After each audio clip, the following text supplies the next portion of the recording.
What happens when a ruthless gang thinks they can harass and rob a lone black woman in broad daylight, only to discover she's a Navy SEAL with nothing to lose? Watch as she fights back, hunts them down one by one, and exposes a system of indifference and unchecked prejudice that's allowed men like them to terrorize for too long. Nia Taylor adjusted the strap of her gym bag as she strode down the crowded urban street, her posture straight and confident. The late afternoon sun cast a golden hue over the bustling city, but she barely noticed.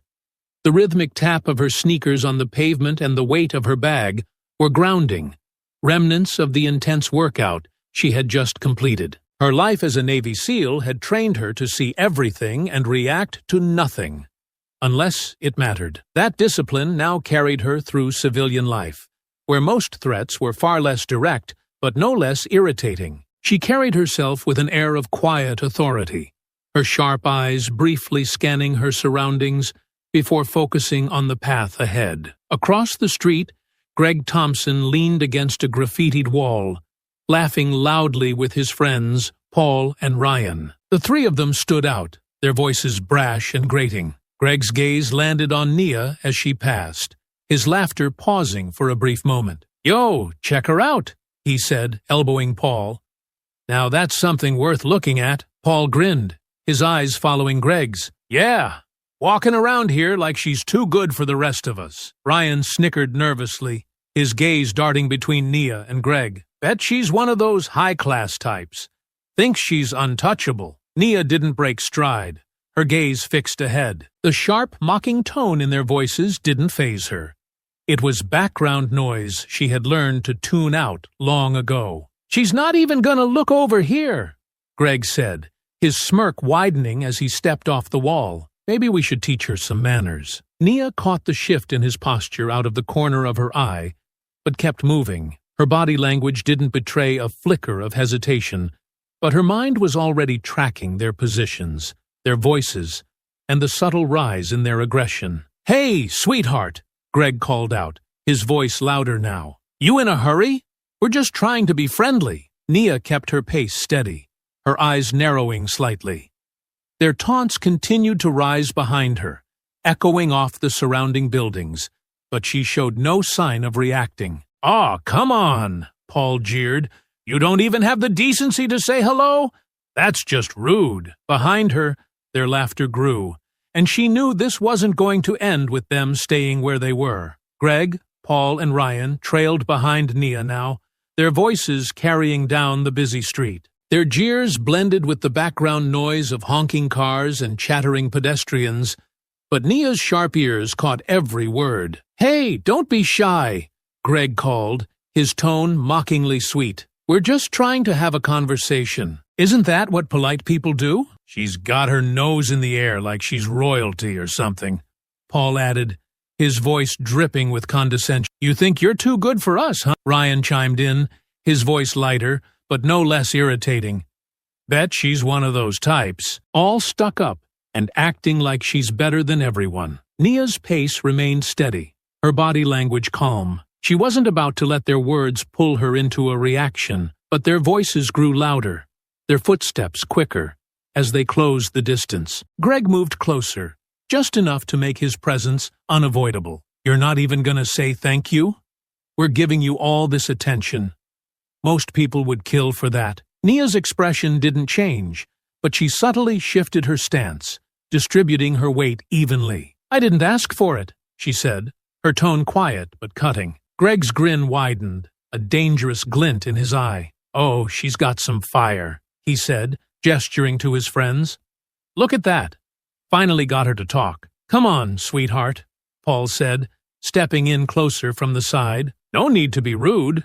We're just saying you look nice. Don't act like you don't love it." Ryan, emboldened by their words, spoke up again. "Yeah, we're just trying to get to know you. Why you gotta be like that?" Nia stopped in her tracks, forcing them to halt abruptly. Her head turned slightly, and she glanced over her shoulder, her sharp gaze sweeping over all three of them. "I don't need to explain myself to you," she said, her voice level and cold. "But here's some advice. Back off before you regret it." For a moment, Their confidence wavered. But Greg recovered quickly, his grin twisting into something darker. "Oh, we're the ones who'll regret it," he mocked. "That's cute." "Yeah," Paul added, his laughter rough. "Big talk for someone all alone." Greg leaned in slightly, his voice dropping. "Thing is, we don't back off, sweetheart. Maybe you need someone to show you how the world really works." The block ended with Greg stepping into her path, forcing her to stop as Paul and Ryan closed in on either side. Their arrogance was palpable, their voices filled with cruel amusement as they set the stage for their next move. Greg planted himself firmly in Nia's path, his smirk now fully twisted into something cruel. Paul and Ryan hovered on either side, their expressions dripping with entitlement and malice. "See, this is what's wrong with people like you," Greg said, his tone laced with venom. "Walking around like you own the place, like everyone else is beneath you." Nia's eyes narrowed slightly, her calm facade unshaken. "People like me?" she repeated, her voice cold and measured. "Yeah, you know what I mean," Greg sneered, stepping closer. "Think you can do whatever you want just because the world feels sorry for you." Paul laughed harshly, chiming in, "Bet you were raised to act like you're better than everyone." "Typical." Ryan, emboldened by the escalating tension, added, "What, you think you're some kind of queen? Walking around here like you're untouchable?" Nia's jaw tightened, but she remained silent, her sharp gaze moving between them. Greg wasn't finished. "Bet you're the kind who screams racist anytime someone looks at you wrong. Let me guess. You'd call the cops if we even said boo, wouldn't you?" "Yeah," Paul added, his voice dripping with mockery. "Run and cry for help. Isn't that what you people always do?" Nia's eyes flashed, but her voice remained steady. "The only people crying for help are the ones who don't know when to stop," she said, her tone like steel. Greg's smirk widened, his arrogance only growing. "Oh, you think you're tough? Think you can handle this on your own? You're all the same. Act all strong, but you break the second someone pushes back." Paul nudged Ryan, laughing. "She probably thinks she's too good to be scared of us." Ryan's voice faltered slightly, his earlier bravado wavering. "Maybe we should just—" "Shut up," Greg snapped, cutting him off. His attention snapped back to Nia, his grin twisting. "You know what? Let's see how tough you really are. Why don't you hand over that bag? Maybe then you'll learn a little respect." Nia didn't flinch, her body still and controlled. "You're making a mistake," she said evenly. Greg chuckled darkly, stepping closer as Paul and Ryan mirrored his movements. "No, sweetheart. The mistake was thinking you could walk past us like you're better than we are." Without warning, Greg lunged for the strap of her bag, his fingers outstretched as Paul moved in from the side. Greg's hand shot toward the strap of Nia's bag, but she reacted instantly, her arm snapping out to slap his hand away with a sharp, practiced motion. He stumbled back, his face twisting with anger and disbelief. "What the hell?" Greg barked, flexing his stinging hand. Nia didn't waste time responding. She shifted her stance, her mind already assessing her options. Staying would risk escalation, and she had no intention of letting this situation spiral out of control in such a public space. Paul moved toward her next, his movements clumsy and impatient. She sidestepped him with precision, her balance never wavering, before breaking into a sprint down the crowded street. "She's running!" Ryan shouted, his voice high-pitched and panicked. "After her!" Greg snapped, pushing Paul forward as he followed. Nia's feet pounded against the pavement, her breath controlled despite the adrenaline coursing through her veins. The crowd parted as she moved, her sharp focus locking on potential exits. The voices of the men grew louder behind her, their footsteps hammering the ground in pursuit. "Where are you gonna go, huh?" Greg yelled, his voice filled with mocking rage. "You can't run forever!" Paul's taunts followed close behind.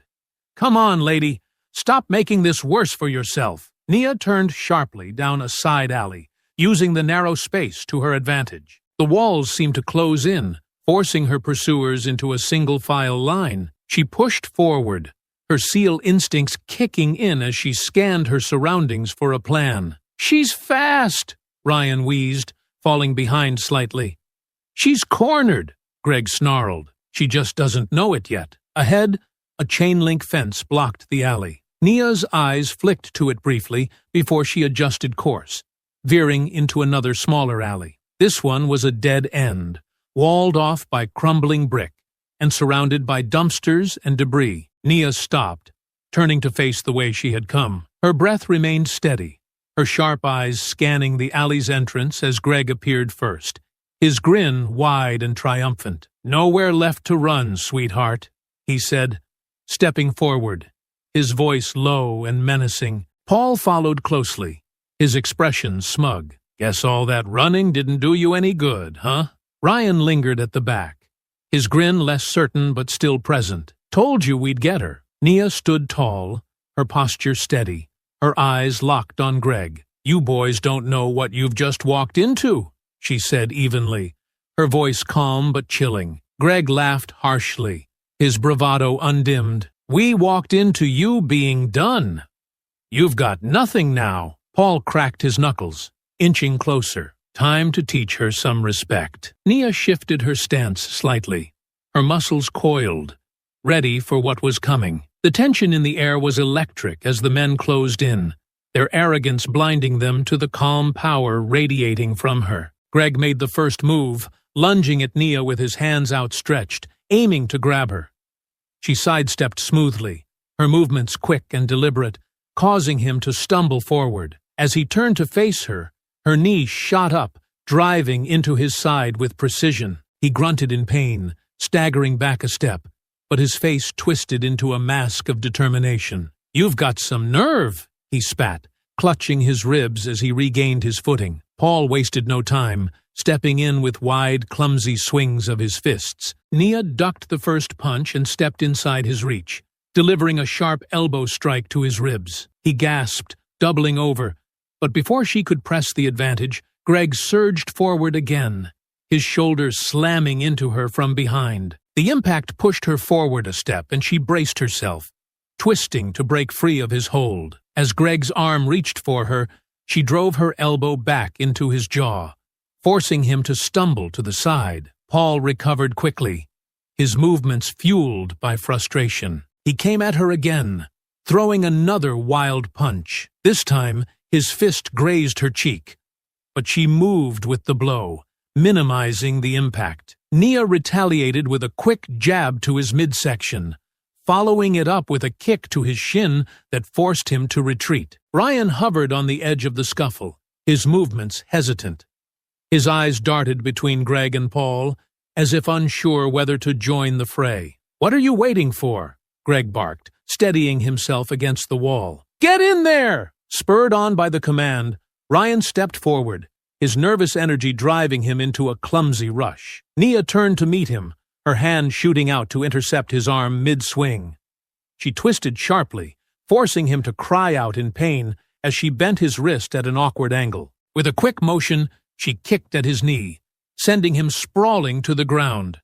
Greg, now furious, charged again, his hands aiming to grab hold of her. Nia prepared for the impact, stepping into his momentum and using his weight against him. She twisted, sending him crashing into one of the alley's dumpsters with a loud metallic thud. Paul took advantage of the brief opening, managing to land a hit to her side. The punch sent a dull ache through her ribs, but it only sharpened her focus. She turned quickly, grabbing his arm and yanking him forward. Paul stumbled, and Nia drove her knee into his stomach, forcing the air from his lungs. Ryan scrambled back to his feet, visibly shaking but unwilling to retreat entirely. He glanced nervously at Greg, who was already pulling himself upright, a smear of dirt on his face. "You're not walking out of here," Greg growled, his voice hard and steady.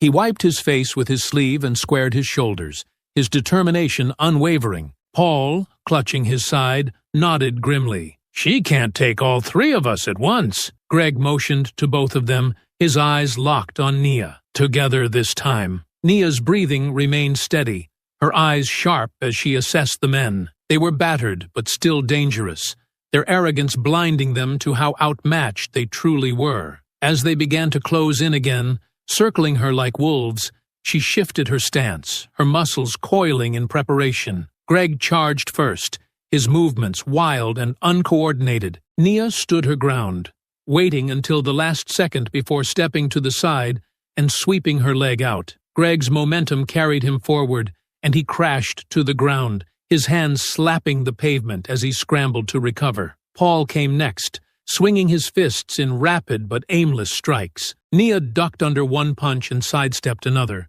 her movements precise and fluid. She stepped forward, delivering a sharp elbow to his ribs. Paul staggered back, gasping, his arms flailing to maintain balance. Ryan hesitated, his eyes darting between his companions and Nia. But Greg's bark cut through the tension. "Get in there, Ryan!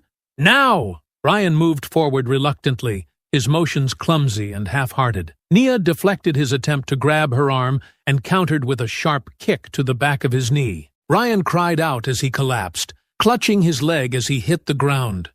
Greg, now furious, snatched a loose piece of wood from the alley floor and charged at her.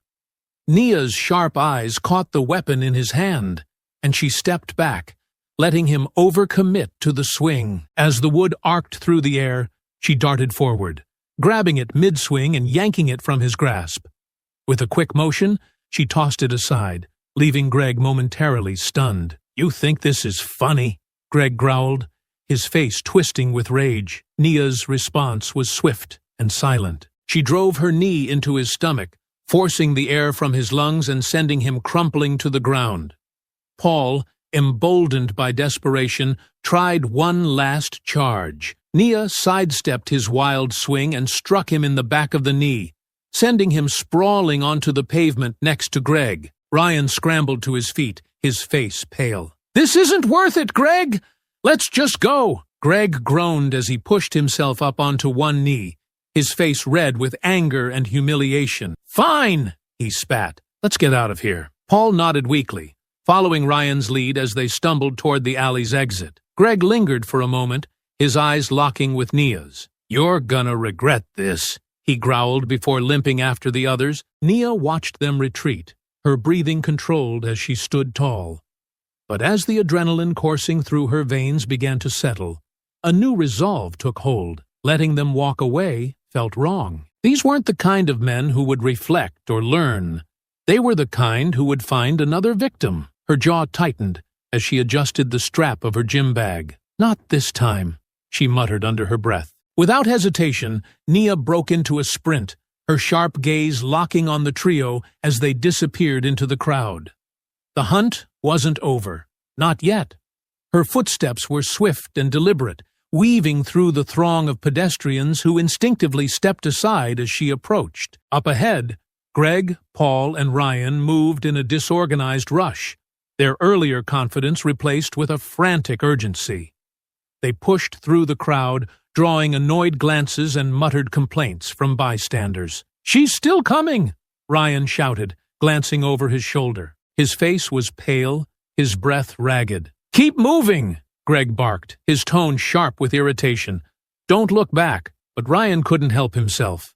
His eyes darted toward Nia again, and what he saw made him stumble. She was gaining on them, her strides steady, her expression unreadable but unmistakably focused. Paul grabbed Ryan's arm, yanking him forward. "Stop slowing down, man! Do you want her to catch us?" Nia stayed silent, her breathing controlled despite the exertion. Every movement was precise, calculated to conserve energy as she closed the distance. Her SEAL training guided her instincts, analyzing their patterns and searching for opportunities to narrow the gap. The trio turned sharply down a side street, their movements increasingly erratic. Nia followed without hesitation, her sharp eyes scanning the unfamiliar surroundings. This area was quieter, the bustling crowd replaced with parked cars and scattered debris. The echo of their footsteps reverberated through the narrow space. Greg slowed briefly, his head whipping around to assess their pursuer.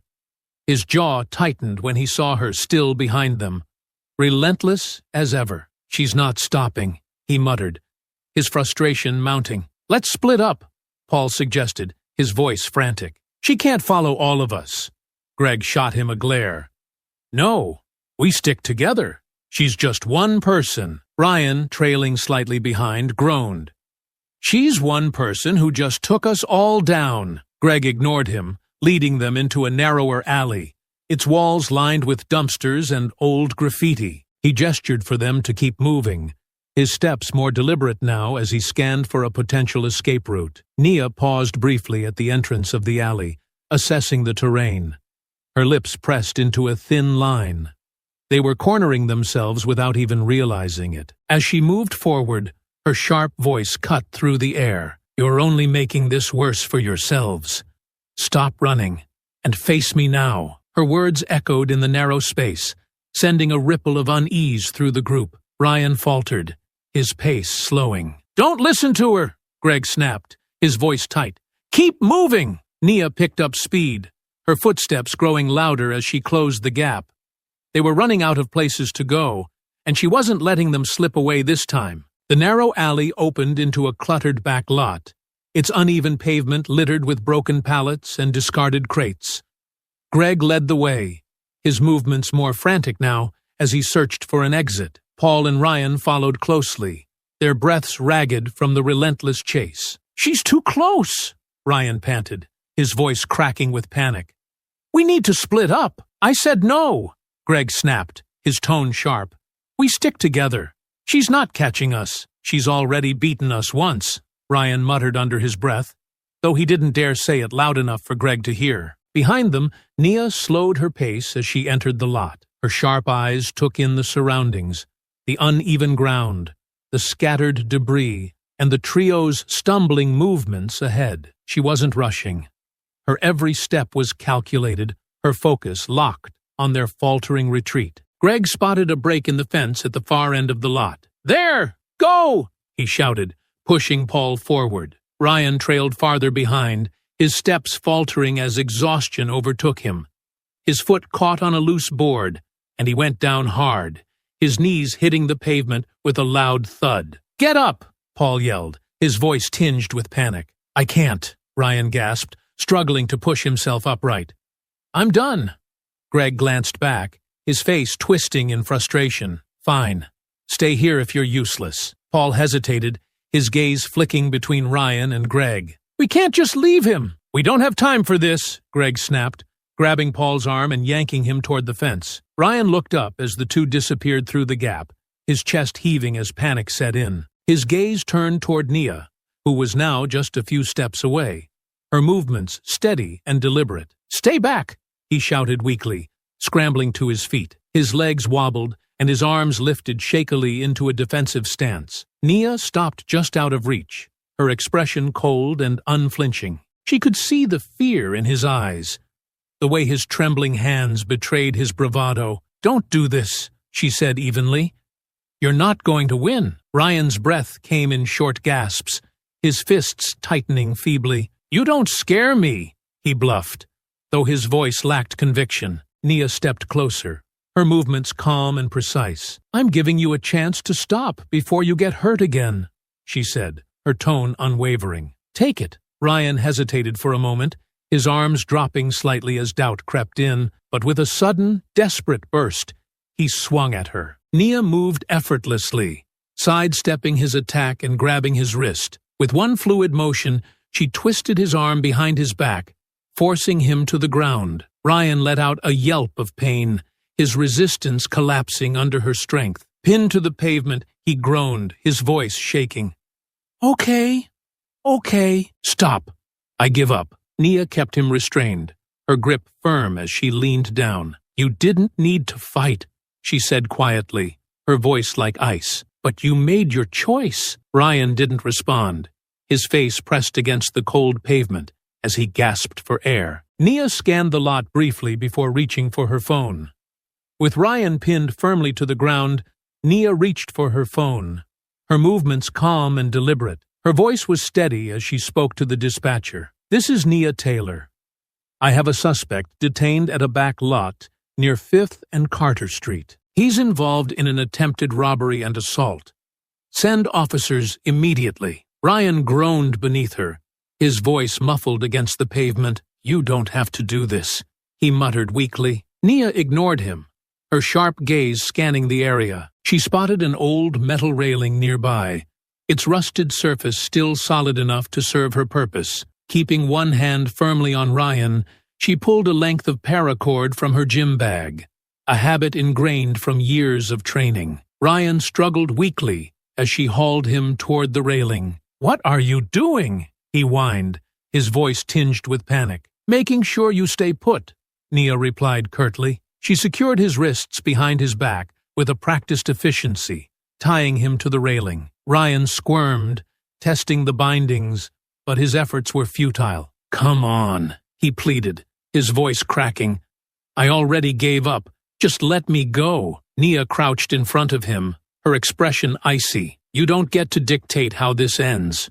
You're lucky I don't have time to deal with you properly. The police will." Ryan's shoulders sagged as he slumped against the railing, his face a mixture of defeat and fear. Satisfied that he wouldn't be going anywhere, Nia stood and adjusted the strap of her gym bag. Her gaze shifted to the gap in the fence where Greg and Paul had fled. They were still out there, and she wasn't letting them escape. "You made your choices," she said coldly, glancing back at Ryan one last time. "Now you'll deal with the consequences." Without another word, she turned and sprinted through the gap in the fence, her focus sharpening as she picked up their trail. The faint sound of distant footsteps and muffled voices reached her ears, spurring her onward. Greg and Paul might have thought they'd gotten away. But Nia wasn't done yet. The hunt continued, and she was closing in. Nia moved swiftly through the gap in the fence, her eyes scanning the dimly lit alley ahead. The sounds of Greg and Paul's hurried movements echoed faintly, guiding her steps as she closed the distance. The city seemed quieter here, the hum of distant traffic muffled by the tall buildings on either side. She paused briefly at the next intersection, crouching low to examine the scuff marks on the pavement, the faint signs of their passage, the erratic direction of footprints. A kicked-over trash can told her they were losing composure. They were running blind, and that worked in her favor. Ahead, Greg and Paul stumbled into a narrow alleyway, their steps uneven as they glanced back nervously. "She's not going to stop," Paul muttered, his voice strained.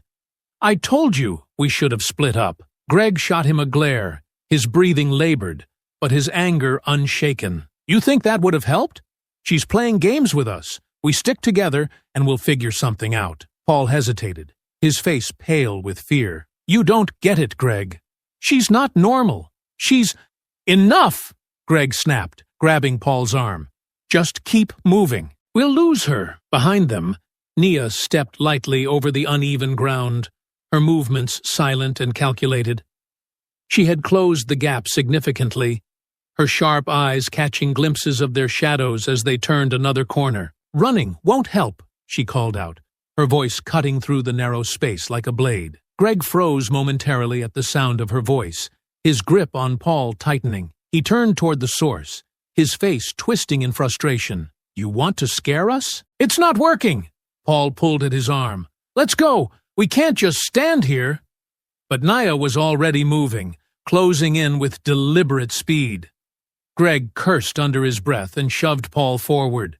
They darted down another alley, but their movements were more erratic now, their panic evident. Nia followed at a steady pace, her breathing even.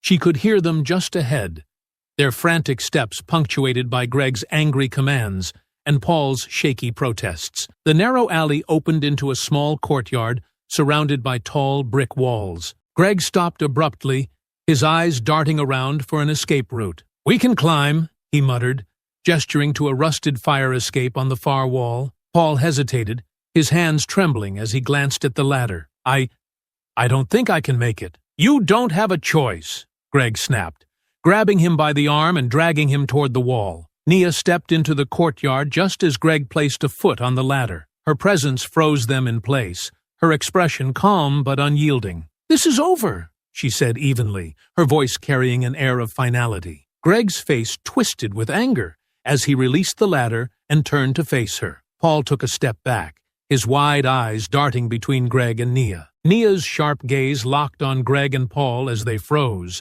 their panic momentarily paralyzing them. The rusted fire escape behind them loomed like a final, unreachable lifeline. Greg's jaw clenched as he stepped forward, positioning himself between Nia and Paul. "Stay back!" he barked, his voice filled with false bravado.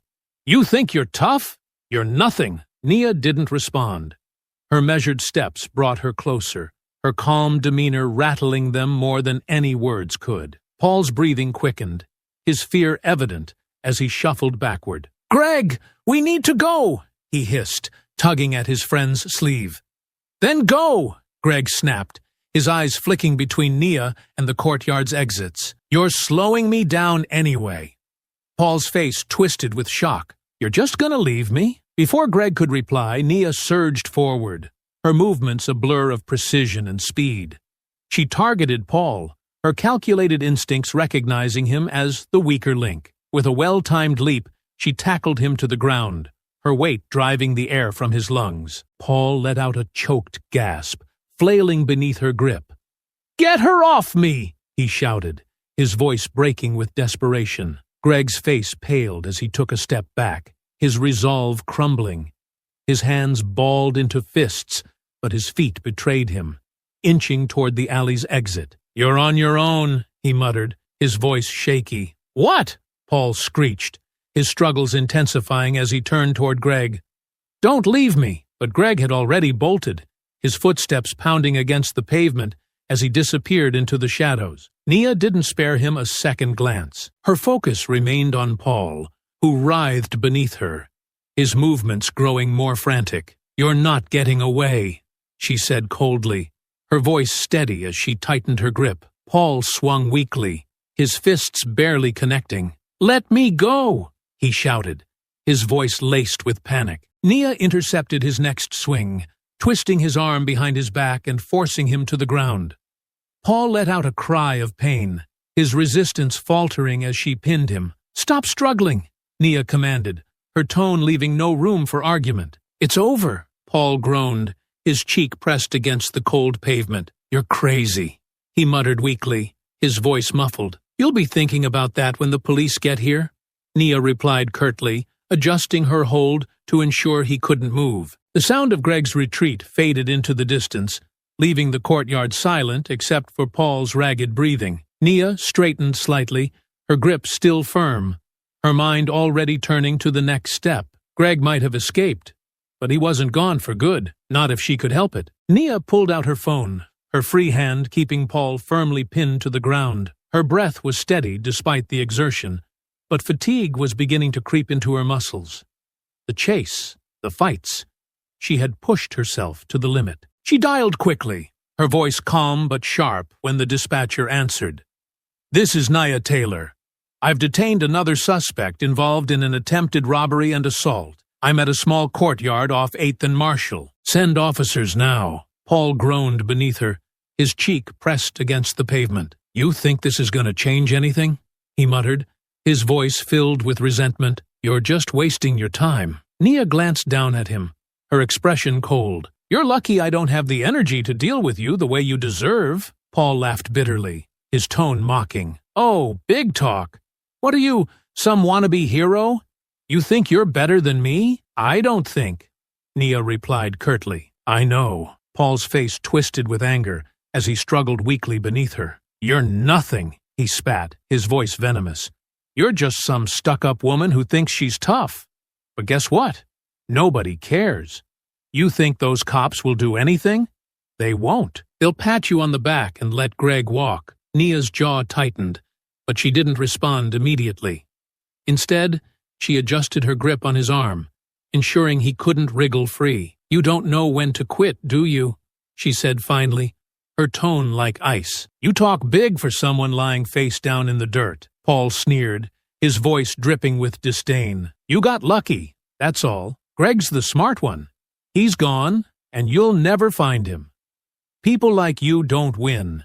You're just a speed bump, nothing more." Nia leaned in slightly, her voice low and cutting. "You think running makes him smart? All it does is delay the inevitable. And people like you, you're the reason I won't stop. Not until every last one of you is where you belong." Paul glared at her, but said nothing, his mouth tightening into a thin line. Moments later, the faint sound of sirens broke the tension. Nia straightened slightly, keeping Paul restrained as the noise grew louder. "You can say whatever you want," she said, her voice calm but firm. "But you're done. And Greg? He's next." Paul's shoulders slumped, his fight finally leaving him as the flashing lights of a police car illuminated the courtyard. The flashing red and blue lights of the police cruiser illuminated the courtyard as it pulled to a stop. The siren cut off, leaving the faint hum of the engine. 2 officers stepped out, their faces calm but cautious as they approached. Nia stood at the center of the courtyard, her body aching with exhaustion. Her ribs throbbed where Paul had landed a punch earlier, and the scrape on her arm still stung, leaving a faint smear of blood on her skin. Despite the pain, she held herself upright, her gaze sharp and unwavering. One officer, a tall man with a graying mustache, approached her directly. "You called this in?" "Yes," Nia replied, her voice steady but tinged with fatigue. "That's the second one I caught." She gestured to Paul, who sat cuffed against a rusted railing, glaring at her with a mix of fear and anger. "The other one, Ryan, was tied up further down the alley. Your team already took him in earlier." The officer nodded, his expression thoughtful. "So that just leaves one. Greg, right?" Nia's lips pressed into a thin line. "Yes, he ran when I tackled this one. He's the leader, and he's dangerous. You need to find him before he hurts someone else." The second officer, a younger woman, crouched to inspect Paul's cuffs. "Looks like you've been through a lot tonight," she said, glancing up at Nia. "You okay? That's a nasty bruise on your cheek." "I'm fine," Nia replied curtly, though the dull ache in her ribs and the burn in her legs begged to differ. "The priority is Greg," Paul chuckled bitterly, shaking his head. "Greg's too smart for you. He's long gone." Nia's gaze snapped to him, cold and cutting. "If he's so smart, why are you here? He left you behind, didn't he?" Paul's smirk faltered, but he quickly masked it with a sneer. "Doesn't matter. You won't catch him. The cops won't either. They don't care enough." The older officer sighed, pulling out a notepad. "We'll need your statement," he said to Nia, his tone professional but not dismissive. "Every detail helps." Nia nodded, moving slowly toward a nearby bench. Her legs felt like lead, and her ribs protested every movement as she lowered herself onto the worn wood. "Fine," she said quietly. As she recounted the night's events, the officers listened intently, jotting down every detail. She described Greg's arrogance, Paul's desperation, and Ryan's hesitance, ensuring no nuance was left out. Paul sat silently now, his earlier bravado fading as Nia's account painted a clear picture of their actions. "You've done more than most people would," the younger officer remarked when Nia finished. "But you look like you're in bad shape. Are you sure you're okay?" Nia nodded, though her voice carried a note of weariness. "I'll live. Just find Greg. He's the one you need to worry about." "We'll put out an alert," the older officer assured her. "With Ryan and Paul in custody, we'll have more to work with. But these things take time." Nia's jaw tightened, though she forced herself to relax. The night had taken its toll, but her determination hadn't wavered. "Make sure you do your job," she said evenly, "because if you don't, I will." The officers exchanged a glance before securing Paul in the cruiser and heading back to their vehicle. As the sound of the car faded into the distance, Nia leaned back against the bench, her head resting against the cool brick wall behind her. Her body screamed for rest, but her mind remained fixed on Greg. He might have gotten away tonight, but this wasn't over. Not until he faced justice. The quiet courtyard settled into an uneasy stillness as the police cruiser disappeared into the night. Nia sat on the bench, her back resting against the cool brick wall. Every ache in her body seemed sharper now that the adrenaline had worn off. Her ribs throbbed with every breath, her cheek stung where Greg had struck her, and her scraped arm bore a faint smear of blood. Her sharp gaze moved to the alley where Greg had fled. He was still out there, but rushing into another chase wouldn't guarantee results. The police had Ryan and Paul in custody. They might not have cared enough to go after Greg aggressively, but she could use the two she'd caught to force their hand. Her thoughts shifted to the brief exchanges she'd had with Paul and Ryan. Both had cracked under pressure before, Ryan with his panicked attempts at surrender, and Paul with his desperate bravado. Greg might have thought he could outrun her, but his so-called allies could lead her right to him. She pushed herself off the bench, wincing as her ribs protested the movement. Her body begged for rest, but her resolve refused to falter. She adjusted the strap of her gym bag, reaching for her phone to call the precinct. The officer who had taken her statement answered, his voice gruff. "Taylor, what's the update?" "I want to help," Nia said firmly, pacing the courtyard as she spoke. "You have Ryan and Paul. I need access to them. They know where Greg is hiding." The officer sighed. "We're already questioning them. But these guys don't crack easily. They'll lawyer up or spin lies to waste our time." "Then let me try," Nia pressed. Her tone carried the weight of her exhaustion, but also her determination. "I face them directly. They're scared of me, scared enough to slip up. Let me talk to them." There was a pause, the faint sound of papers shuffling on the other end. "You're not a cop," the officer said finally. "This isn't standard procedure." "Neither was tonight," Nia shot back. "You know I'm right. I can get through to them faster than you can. Just give me the chance." Another pause, longer this time. When the officer spoke again, his voice carried a note of reluctant agreement. "Fine. We've got them in holding. But you're coming here on our terms. You pushed too hard, and this is over." "I'll be there in 15, Nia said before hanging up. Her body protested with every step as she left the courtyard, but her mind was already working through how she would handle the interrogations. Ryan's nervousness would make him the easier target. He'd crack with the right push. Paul, on the other hand, would need more work. His bravado was a shield, but it wouldn't hold up forever. This wasn't just about catching Greg anymore. It was about showing him, and men like him, that they couldn't keep getting away with this. The precinct was quieter than Nia had expected when she walked through the glass doors. The hum of fluorescent lights overhead and the distant sound of phones ringing created a backdrop for the subdued activity. Officers moved between desks, some typing reports, others quietly discussing cases. Nia's sharp gaze swept the room as she approached the front desk. The same officer who had processed her statement earlier looked up, his tired expression softening slightly in recognition. "Taylor," he said, standing. "They're both in holding.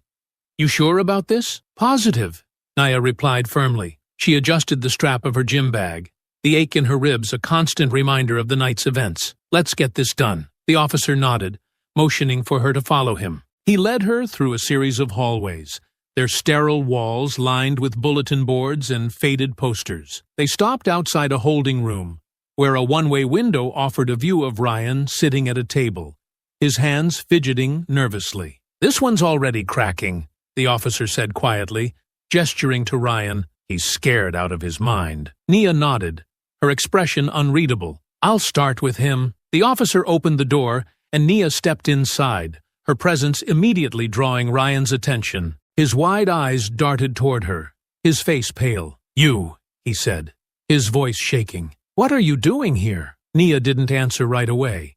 She pulled out a chair and sat across from him, her calm demeanor contrasting sharply with his visible panic. "You know why I'm here," she said evenly, folding her arms on the table. "You're going to tell me where Greg is." Ryan shook his head quickly, his hands trembling. I don't know.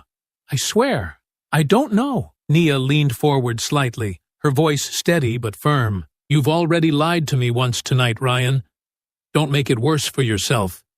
You think Greg cares about you? He ran. He left you to face this alone." Ryan's mouth opened, but no words came out. His gaze dropped to the table, his shoulders slumping. "You're scared," Nia continued, her tone softening slightly. "And you should be. Greg doesn't care what happens to you. But you have a chance to make this easier for yourself. Tell me what I need to know." Ryan hesitated, his hands gripping the edge of the table. He has a place," he stammered finally. "I don't know where, exactly. But Paul might. Greg trusts him more." Nia's eyes narrowed. "What else? Does he have a pattern? Somewhere he likes to go? Ryan swallowed hard. Sometimes he talks about the old garages by the docks, says they're perfect for laying low. But I don't know if he's there now. I swear. Nia studied him for a moment, then stood abruptly. Stay here, she said coldly, heading for the door. The officer met her in the hallway, his brow raised. Anything useful? He mentioned the docks. Greg might be hiding there, Nia replied. Her tone was even, but her frustration simmered beneath the surface. And Paul? The officer asked, gesturing toward the adjacent room where Paul sat, his posture defiant even through the one-way window. I'll handle him next, Nia said, her jaw tightening. He'll talk, the officer nodded, unlocking the next door. Nia squared her shoulders, the ache in her body forgotten as she prepared to face Paul. Nia stepped into the next holding room, the door clicking shut behind her. The room was dimly lit, its plain walls and single table doing little to soften the tension. Paul sat in the chair, his arms crossed, and his face set in a scowl. His bruises from the fight were visible, his swollen jaw and a faint cut on his forehead. But his defiance remained intact. Well, look who decided to visit, Paul sneered, his voice laced with mockery. What? You're not tired of playing hero yet? Nia didn't react to his taunt. She pulled out the chair opposite him and sat down, her expression cold and unyielding. For a moment she said nothing, letting the silence stretch between them. Paul shifted uncomfortably, his smirk faltering slightly. What's this supposed to be? You think you're gonna scare me into talking? Nia's gaze bore into him, her voice calm but cutting. Scare you? No, Paul. I don't need to scare you. You're already afraid. You just won't admit it. Paul laughed harshly, leaning back in his chair. Afraid of you? Please. You got lucky, that's all. Greg's out there, and you're sitting here wasting your time. Greg, Nia said flatly, leaning forward slightly. The same Greg who left you behind without a second thought? The same Greg who ran while you were getting pinned to the ground? Paul's jaw tightened, but he didn't respond. You keep acting like he cares about you, Nia continued, her tone growing sharper. But the truth is, he used you. He used all of you. And now he's out there, hiding, while you're sitting here about to take the fall for everything. Paul's hands gripped the edges of the table, his knuckles turning white. You don't know what you're talking about, he muttered. Don't I? Nia shot back, her voice rising slightly. I've seen men like Greg before. Cowards who manipulate people like you into doing their dirty work. He let you fight for him, let you bleed for him. And the second it got hard, he ran. Paul's breathing quickened, his bravado cracking. You don't get it, he said, his voice shaking slightly. Greg's smarter than you think. He always has a plan. Plans don't mean anything if you're too scared to see them through, Nia said, her tone cold. You're the one here, Paul, not Greg. You're the one facing charges, and the only way you're walking out of here with anything less than the maximum is if you start talking. Paul's eyes darted toward the door, as if he were searching for an escape. I don't know where he is, he said finally, his voice barely above a whisper. Nia slammed her hand on the table, making him flinch. Stop lying, she snapped. You know exactly where he is. You've been covering for him this whole time. But where's he now? Not here. Not helping you. You owe him nothing. Paul glared at her, but his defiance was slipping. You think you're so tough, he muttered bitterly. You don't know what it's like to be used. To be discarded? Nia interrupted, her voice like steel. You think that makes you special? Greg doesn't care about you, Paul. You're a pawn, and right now, you're a pawn who's about to get crushed unless you start cooperating. Paul's hands trembled, his anger giving way to uncertainty. He looked away, his jaw tightening. He mentioned the docks, he muttered finally. Said it was a good place to lay low. Nia leaned back slightly, her gaze still sharp. Anything else? Don't hold back now, Paul.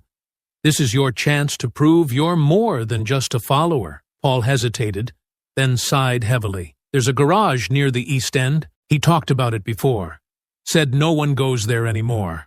If he's hiding, That's where he'll be. Nia stood, her voice calm but firm. Good. For your sake, I hope you're telling the truth. She turned and walked to the door, pausing briefly to look back at him. Greg left you behind, Paul. Remember that. Paul didn't respond, his head dropping into his hands as the door clicked shut behind her. The corridor outside was dim and quiet, her footsteps echoing faintly as she walked toward the main precinct area. Her body ached with every step, but the steady rhythm of her breathing kept her focused. The officer from earlier was waiting for her at the desk, a steaming cup of coffee in his hand. He looked up as she approached, his brow furrowed with concern. How'd it go? He cracked, Nia said simply, leaning against the edge of the desk. Greg's hiding at a garage near the docks. East End, according to Paul. The officer set the coffee down, his expression thoughtful. It's something. Docks aren't exactly a friendly neighborhood, though. You sure about this lead? I am, Nia replied, her tone resolute. Paul didn't have much fight left in him. He was too broken to lie convincingly. The officer nodded, pulling out a map of the area and spreading it across the desk. There are a few garages down there, he said, tracing his finger along the docks. Most are abandoned, but a couple still get used for storage. If Greg's holed up in one of these, it'll be a needle in a haystack unless we move quickly. Nia's eyes scanned the map, her sharp focus zeroing in on the easternmost section. That's where we start, she said firmly. Greg's smart, but he's also predictable. If Paul mentioned the East End specifically, that's our best bet. The officer hesitated, then gave a small nod. I'll call it in. We'll put together a team to check it out. No, Nia said abruptly, her voice steady but insistent. No team. Greg's already running scared, but if he sees a whole squad coming, he'll bolt again. I'll go in first.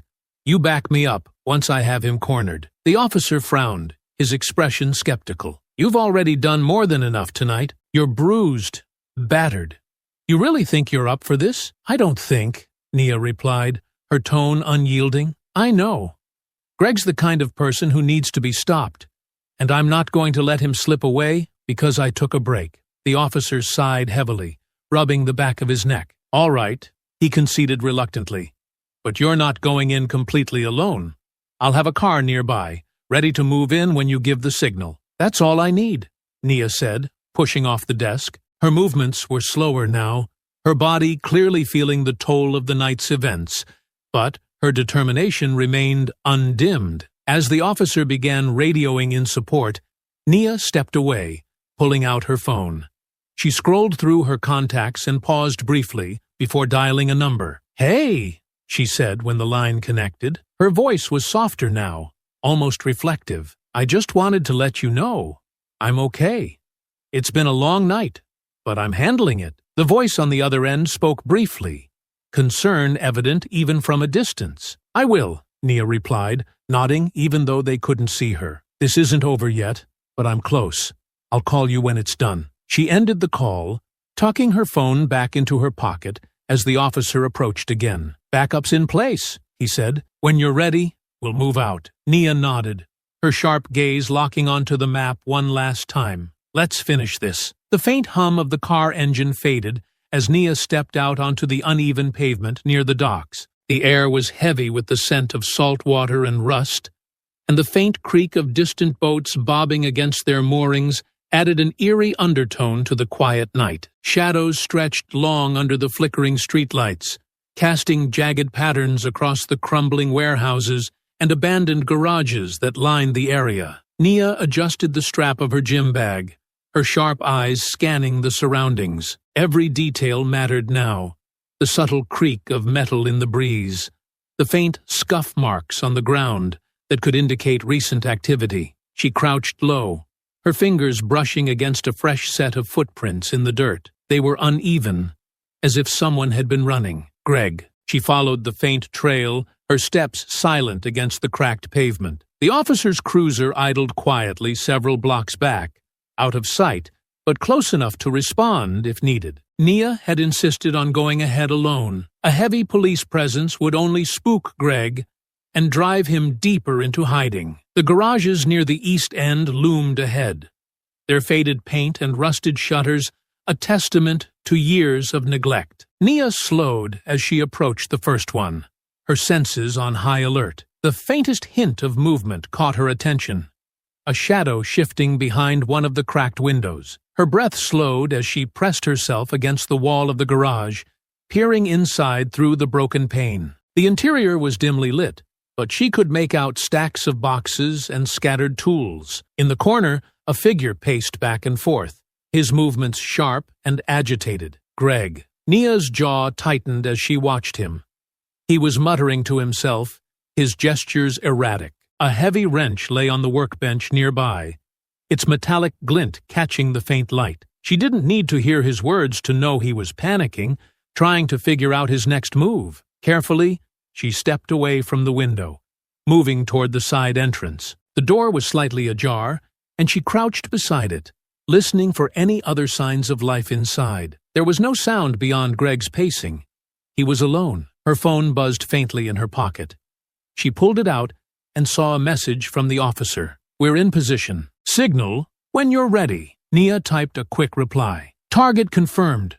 Stand by." She slipped the phone back into her pocket, her focus sharpening. Her body still ached from earlier, every movement a reminder of the fights she had endured, but she pushed the pain aside. This was it, the final stretch. Taking a deep breath, she adjusted her stance and prepared to move.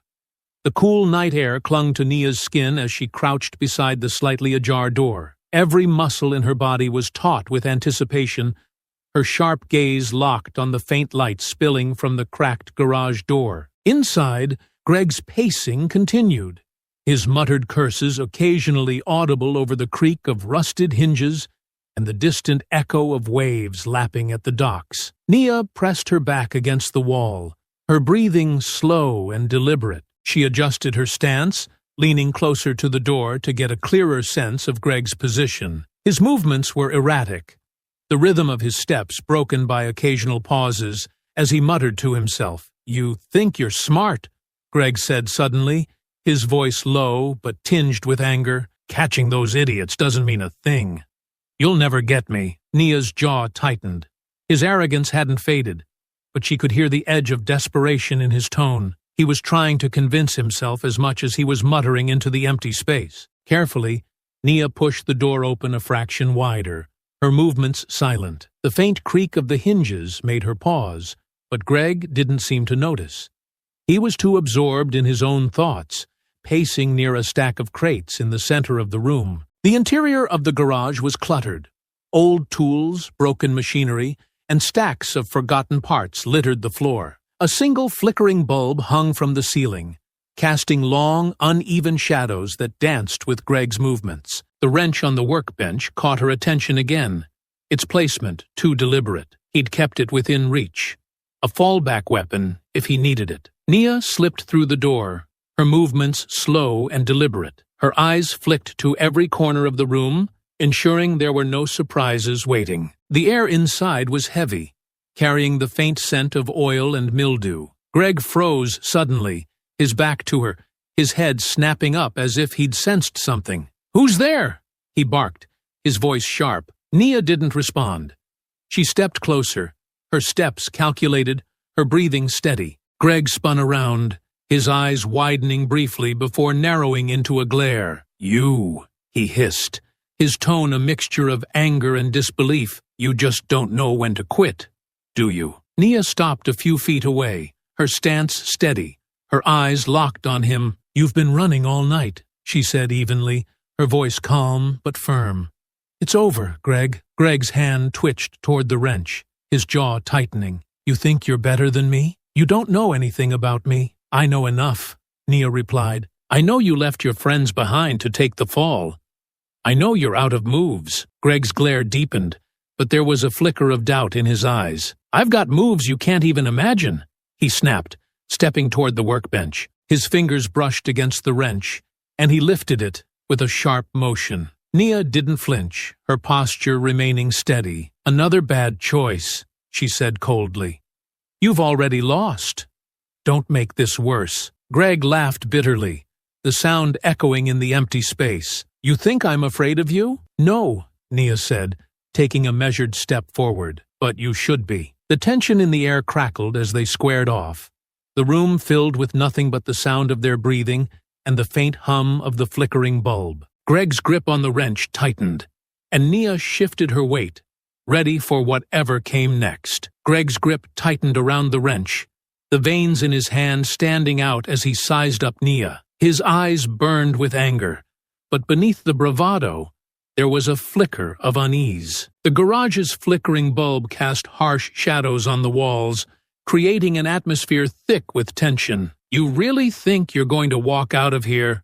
Greg sneered, his voice low and sharp. "After everything you've done?" Nia's expression was cold and unwavering. "Everything I've done?" she replied, her voice calm but cutting. "You chased me, harassed me, tried to rob me, and now I'm the problem?" Greg's lip curled into a bitter smile. "You should have just kept your mouth shut and moved on. You brought this on yourself." Before Nia could reply, Greg lunged, swinging the wrench in a wide arc. The metallic whistle of the weapon cutting through the air filled the space, but Nia was faster. She ducked low, pivoting on her heel as the wrench sailed past her head. Using his overextension to her advantage, she drove her shoulder into his midsection, sending him stumbling back into a stack of crates. The wood groaned under his weight, but Greg quickly regained his footing, his glare more furious than ever. He rushed at her again, feinting to the left, before bringing the wrench down in a brutal overhead swing.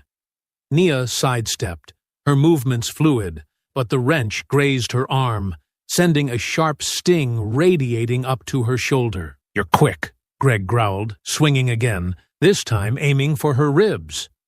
"But you're not as tough as you think." Nia blocked the strike with her forearm, the impact reverberating painfully through her bones. She grimaced, but held her ground, countering with a sharp jab to Greg's jaw. The force of the punch sent his head snapping to the side, but he retaliated immediately, slamming the wrench into a nearby crate to throw her off balance. "You think you're better than me?" Greg spat, his voice dripping with venom as he circled her. "Walking around like you own the place, acting like you're untouchable." Nia kept her stance steady, her breathing controlled despite the ache in her side. "Untouchable?" she shot back, her voice steady but rising with anger. "I'm tired of men like you thinking you have the right to touch, to control, to take without consequences." Greg let out a bitter laugh and charged again, swinging the wrench wildly. Nia ducked under the first strike, then spun around to dodge the second. She delivered a precise kick to his knee, sending him crashing to the ground with a grunt of pain. But he didn't stay down. Snarling, Greg grabbed a nearby pipe and used it to pull himself upright. He jabbed the pipe toward her in quick, aggressive bursts, forcing Nia to step back. On the fourth thrust, she caught the pipe with both hands, twisting it sharply to disarm him. "You don't know what it's like," Greg shouted, his face red with exertion and fury. "People like me, we're the ones always getting blamed, always getting punished." "Blamed?" Nia shot back, her grip on the pipe tightening as she threw it aside. "You attacked me because I didn't give you what you wanted. And now you want to play the victim?" Greg roared in frustration and swung a punch at her, his bare fists now his only weapon. Nia blocked the blow with her forearm, countering with a quick uppercut that sent him staggering back. She followed with a sweeping kick to his legs, knocking him off balance. "You don't like being called out," she said, her voice laced with fury. "You don't like being told no. Men like you think the world owes you, that you can say and do whatever you want without consequences." Greg scrambled back to his feet, his chest heaving. He feinted to the left, then lunged at her, tackling her into a stack of crates. The wood splintered under their combined weight, and the impact sent a jolt of pain through Nia's already bruised ribs. She gritted her teeth, twisting beneath him and driving her elbow into his side. Greg cried out, loosening his grip just enough for her to roll free. She sprang to her feet, ignoring the throb in her ribs, and squared off with him again. "You think this is about you," she continued, her voice shaking with anger. "Your ego, your power, your need to dominate, but it's not. This is about every woman who's had to deal with your kind of filth." Greg's eyes widened in rage, and he charged again, throwing wild punches. Nia ducked and weaved, her movements precise as she let him exhaust himself. When he overextended on a particularly sloppy swing, she stepped in and drove her knee into his stomach. Greg collapsed to the ground, coughing and gasping for air. He tried to crawl toward the wrench, but Nia stepped on his hand, pinning it to the floor. "Don't!" she said coldly. Greg glared up at her, his defiance flickering. "This doesn't change anything," he muttered, his voice hoarse. "You think you've won? You're just another loudmouth trying to take what isn't yours." Nia crouched down, her face inches from his. "What isn't mine?" she said, her voice low and deadly. "My safety? My dignity? My humanity?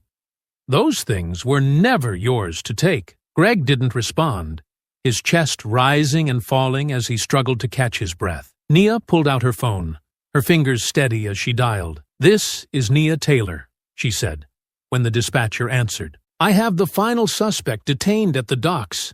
Send backup." Greg slumped back against the ground, his breathing shallow as his fight drained away. Nia straightened, her body aching but her resolve unbroken. This was over, at least for him. The faint sound of sirens grew louder, their wailing echoing across the quiet docks. Nia stood over Greg, her chest rising and falling steadily as she kept her eyes locked on him.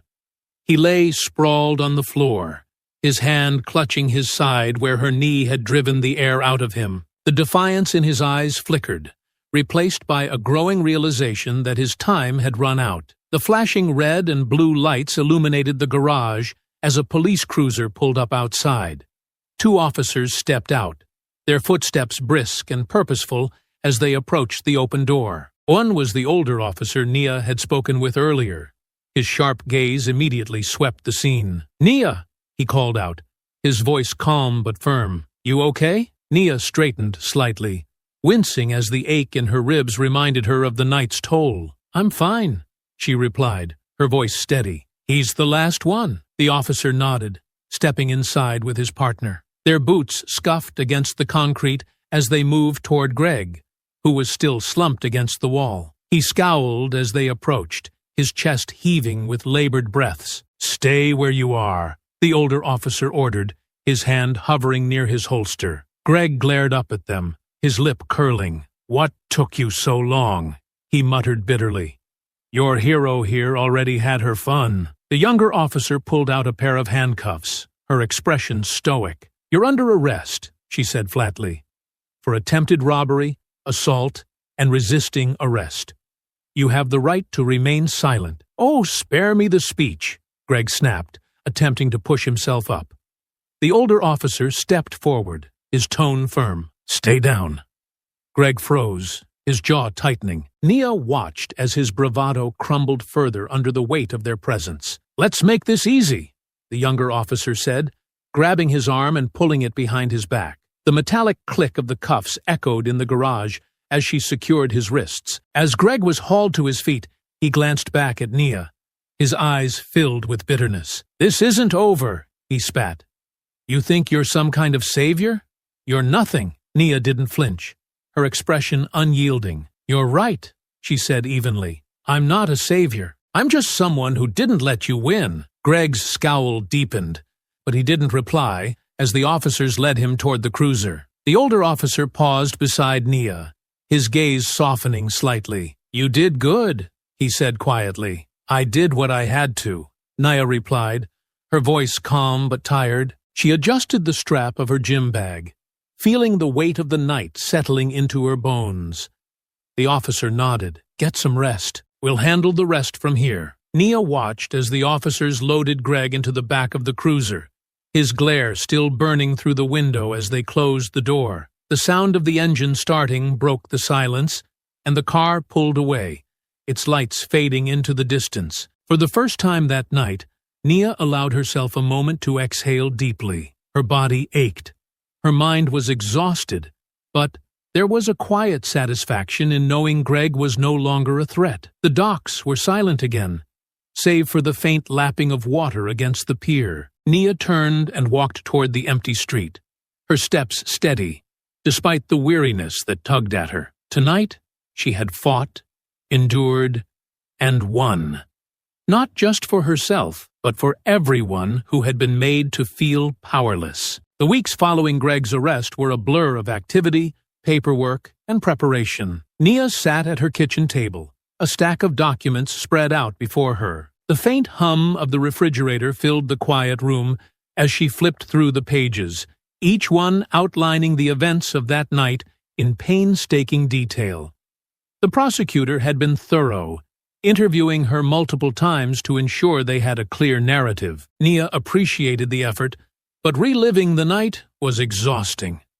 Every question, every clarification brought back the weight of Greg's sneer, Paul's taunts, and Ryan's panicked pleas. "You're the key witness," the prosecutor had told her during their last meeting. "Your testimony will make or break this case." Nia stared at the file in front of her, her fingers tracing the edge of the page. She had faced worse, physically, emotionally, but the thought of sitting in a courtroom, recounting every moment in front of strangers, still left her uneasy. Her phone buzzed, snapping her out of her thoughts. She glanced at the screen. It was the prosecutor. "Nia!" The woman's voice came through crisp and professional. "I wanted to check in before the trial tomorrow. How are you feeling?" Nia leaned back in her chair, her free hand rubbing her temple. "I'm ready," she said after a moment, her voice steady. "I've gone over everything more times than I can count." "Good," the prosecutor replied. "You've been incredible through this. Just remember, you're not alone in there. Stick to the facts, take your time, and don't let the defense rattle you. They'll try to twist things, but the jury will see through it." Nia nodded, though the prosecutor couldn't see her. "I'll be fine," she said, more to herself than to the woman on the other end of the line. "See you tomorrow, then," the prosecutor said before hanging up. Nia set the phone down and took a deep breath, staring out the window. The evening sky was painted in soft hues of orange and pink, a stark contrast to the storm of emotions swirling inside her. She thought of Greg's sneer, Paul's weak excuses, Ryan's fear. She thought of every catcall she had ignored, every moment of tension walking alone at night, every time someone like Greg had tried to make her feel small. Her jaw tightened. Tomorrow, she would face them again, but this time, on her terms. The courtroom buzzed with a subdued energy, the quiet murmur of voices filling the space as people settled into their seats. Nia stood in the hallway outside, her back leaning against the cool, cream-colored wall. Her hands rested on the strap of her bag, gripping it tightly, as if it anchored her. The prosecutor appeared beside her, her crisp navy suit pressed and immaculate. "Nia," she said, her voice calm but firm. "They're ready for us. Are you?" Nia nodded, straightening her posture. "I'm ready." The prosecutor offered a reassuring smile. "You've got this. Just focus on the truth. Let the facts speak for themselves." As they entered the courtroom, Nia's sharp eyes scanned the space. The jury sat in their box, their expressions neutral but attentive. At the defense table, Greg sat flanked by his attorney, his glare as sharp as ever. Paul avoided eye contact, staring down at the polished surface of the table, while Ryan fidgeted, his nervous energy palpable. Nia's heart beat steadily, a rhythm she controlled with practiced precision. Her training had taught her to stay calm under pressure, but the weight of the moment wasn't lost on her. This wasn't a battlefield, but it felt no less critical. The judge entered, and the room rose briefly before settling again. The prosecutor began her opening statement, her voice firm and deliberate as she laid out the events of the night. "These three men thought they could intimidate, harass, and harm an innocent woman," she said, her gaze sweeping the room. "But they underestimated her. They underestimated justice." Nia listened carefully, her focus unwavering as the prosecutor painted a vivid picture of what had happened. The defense lawyer followed, his tone measured as he attempted to cast doubt on the events, suggesting misunderstandings and exaggerations. Nia's jaw tightened, but she remained composed. When her name was called, she stood, her steps steady as she approached the witness stand. The room seemed to quiet further, the weight of her presence commanding attention. "Please state your name for the record," the prosecutor began once Nia was sworn in. "Nia Taylor," she replied, her voice firm. "Ms. Taylor," the prosecutor continued, stepping closer to the stand, "can you describe what happened on the night in question?" Nia took a deep breath, her gaze briefly flicking to Greg. His smug expression sent a flicker of anger through her, but she channeled it into clarity. She recounted the events with precision, her voice steady despite the emotions simmering beneath the surface. She described the catcalls, the harassment, the chase, and the fight in vivid detail. Her words were measured but powerful, painting a clear picture of the danger she had faced and the resolve she had shown. The courtroom was silent, except for her voice, each word landing like a strike. When the prosecutor asked her how she felt during the ordeal, Nia paused, her eyes sweeping the room before landing on the jury. "I felt tired," she said finally, her voice calm but resonant. "Tired of men like them thinking they can say or do whatever they want without consequences. Tired of being treated like less because of the way I look, the color of my skin." A ripple of emotion passed through the jury, and even the defense lawyer shifted uncomfortably. When the prosecutor finished, the defense lawyer stood, buttoning his jacket as he approached the stand. His tone was slick, his words carefully chosen as he began his cross-examination. "You're a trained Navy SEAL, aren't you, Ms. Taylor?"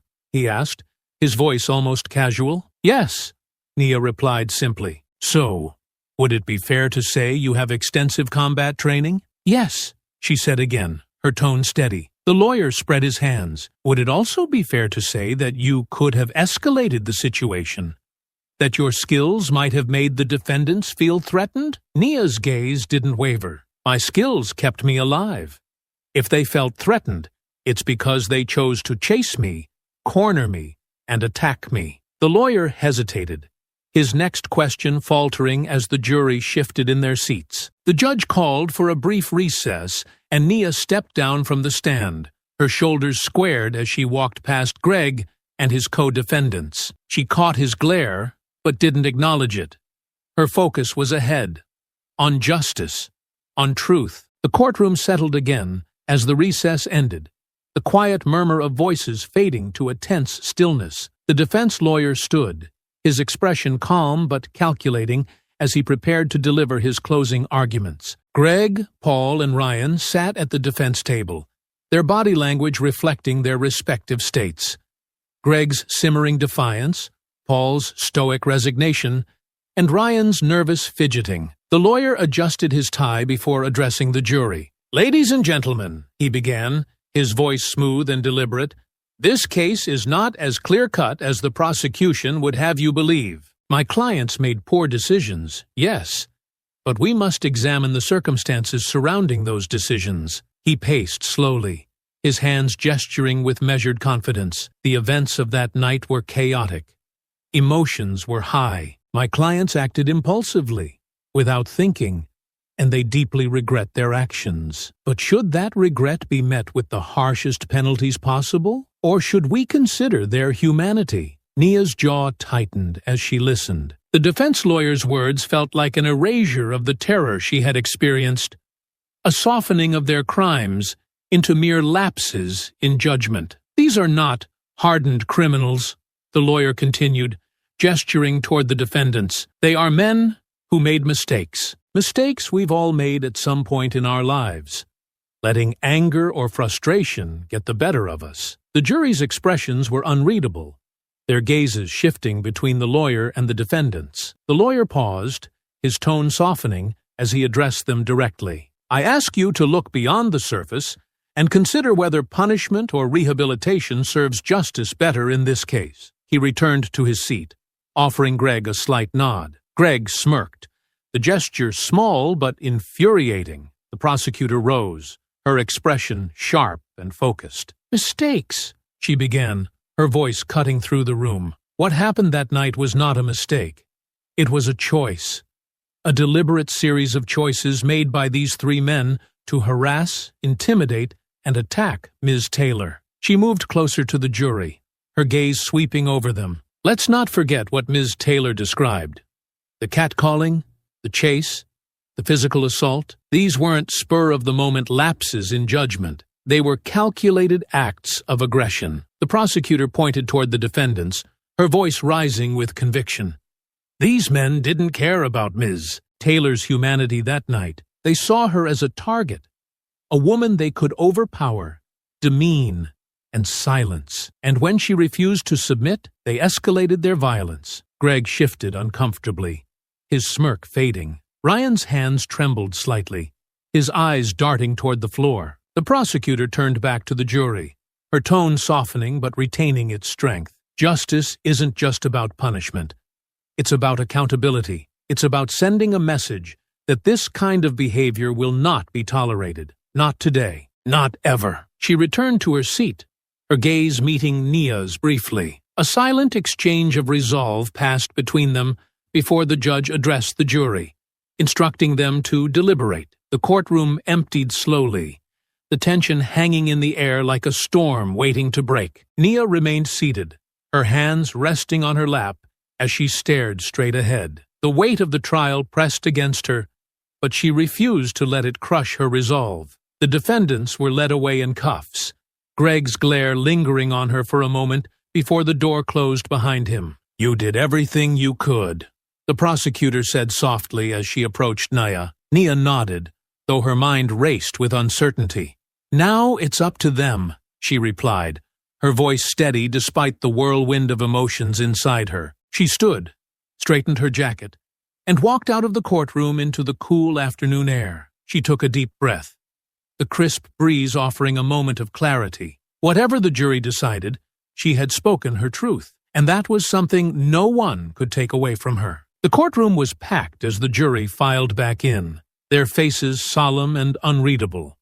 The air was thick with tension, every creak of the wooden benches amplified in the hushed anticipation. Nia sat toward the back, her hands clasped tightly in her lap. Her gaze was fixed on the foreperson of the jury, but her mind replayed the events of the trial, the testimony, the arguments, and the weight of every word. The judge addressed the jury. "Have you reached a verdict?" "Yes, Your Honor," the foreperson replied, standing with a sheet of paper in hand. The judge nodded. "Please, read the verdict." The foreperson cleared her throat, her voice steady as she began. "In the case of the State versus Gregory Hall, Paul Foster, and Ryan Pierce, we find the defendants guilty on all charges, including attempted robbery, assault, and aggravated harassment." A collective exhale swept through the courtroom, followed by murmurs that the judge quickly silenced with a sharp rap of the gavel. Nia's heart pounded in her chest, her grip tightening on her hands as she absorbed the words, "guilty." Greg's jaw clenched, his face twisting in anger as he muttered something under his breath. Paul slumped forward, his head hanging low, while Ryan's shoulders shook, his pale face etched with fear. The judge continued, his tone firm and unwavering. "Given the severity of the crimes and the impact on the victim, sentencing will be as follows.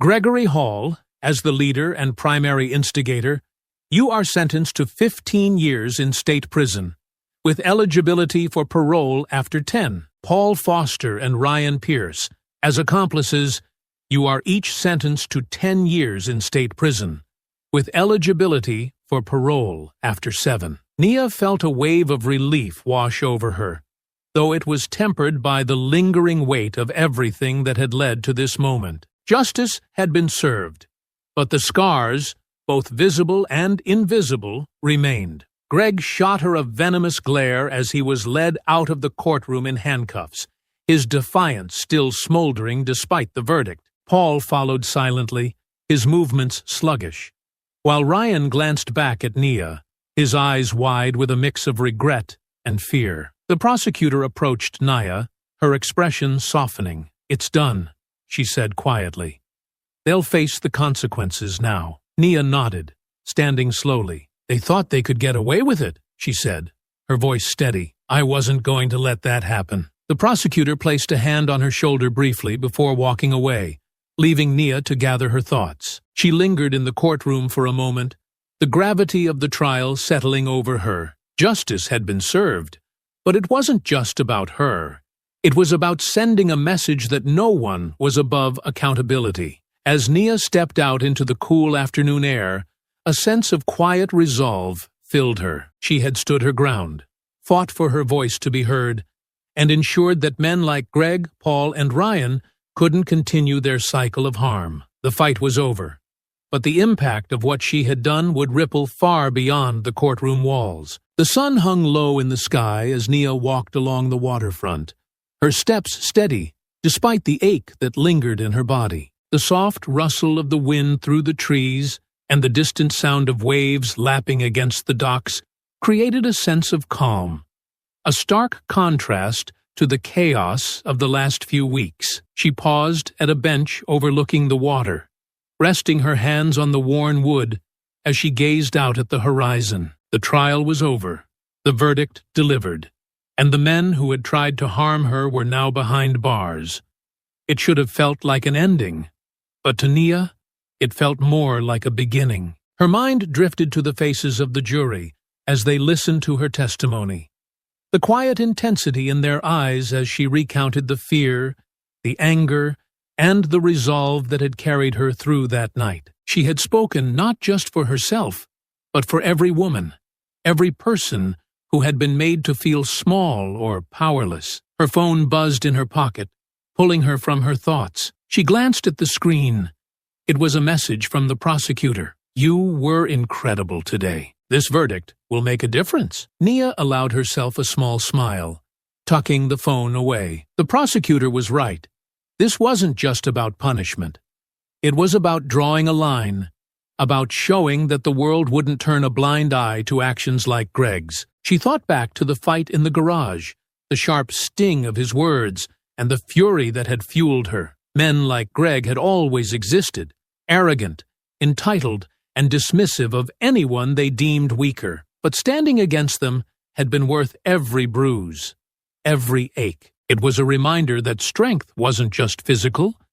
It was in the choice to fight back, to not let fear or pain dictate the outcome. A group of children ran past her, their laughter ringing through the air. Nia watched them for a moment, her expression softening. This fight had been hers, but it was also for them, for the world they would grow up in, a world where they could feel safe, valued, and equal. She sank onto the bench, her fingers tracing the rough grain of the wood. The physical wounds would heal, but the deeper scars, both from that night and from countless others like it, would take time, and that was okay. Healing didn't mean forgetting.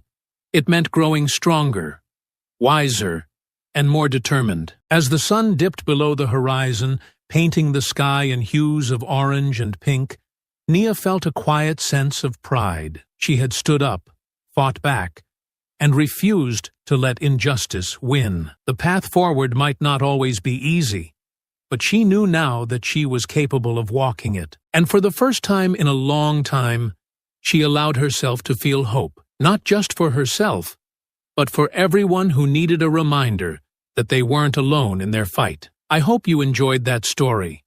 Please share it with your friends and subscribe so that you do not miss out on the next one. In the meantime, I have handpicked 2 stories for you that I think you will enjoy. Have a great day.